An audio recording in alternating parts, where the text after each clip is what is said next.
تلنگانہ کے وزیر اسپورٹس و ایکسائز سرینیواس گوڑ نے ضلع محبوب نگر کے ڈیوٹیپلی میں دھان کی خریداری کے مرکز کا افتتاح کیا۔ اس موقع پر سرینیواس گوڑ نے بات کرتے ہوئے کہا کہ تلنگانہ حکومت کسانوں کی ترقی و فلاح و بہبود کے لیے کام کر رہی ہے۔ حکومت کی پالیسیوں کی وجہ سے تلنگانہ ملک میں سب سے زیادہ فصل اگانے والی اور ملک کو چاول فراہم کرنے والی ریاست بن گئی ہے۔ سابقہ حکومتوں کی جانب سے ماضی میں کسانوں کو کوئی سہولت فراہم نہیں کی گئی تھی۔ متحدہ آندھرا پردیش میں بجلی کے لیے دھرنا دینے پر کسانوں پر گولی چلائی گئی تھی۔ ان واقعات کو فراموش نہیں کیا جا سکتا۔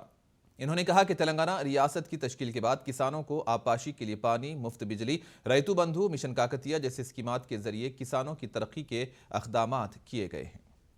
تلنگانہ کے وزیر اسپورٹس و ایکسائز سرینیواس گوڑ نے ضلع محبوب نگر کے ڈیوٹیپلی میں دھان کی خریداری کے مرکز کا افتتاح کیا۔ اس موقع پر سرینیواس گوڑ نے بات کرتے ہوئے کہا کہ تلنگانہ حکومت کسانوں کی ترقی و فلاح و بہبود کے لیے کام کر رہی ہے۔ حکومت کی پالیسیوں کی وجہ سے تلنگانہ ملک میں سب سے زیادہ فصل اگانے والی اور ملک کو چاول فراہم کرنے والی ریاست بن گئی ہے۔ سابقہ حکومتوں کی جانب سے ماضی میں کسانوں کو کوئی سہولت فراہم نہیں کی گئی تھی۔ متحدہ آندھرا پردیش میں بجلی کے لیے دھرنا دینے پر کسانوں پر گولی چلائی گئی تھی۔ ان واقعات کو فراموش نہیں کیا جا سکتا۔ انہوں نے کہا کہ تلنگانہ ریاست کی تشکیل کے بعد کسانوں کو آبپاشی کے لیے پانی، مفت بجلی، ریتو بندھو، مشن کاکتیہ جیسے اسکیمات کے ذریعے کسانوں کی ترقی کے اقدامات کیے گئے ہیں۔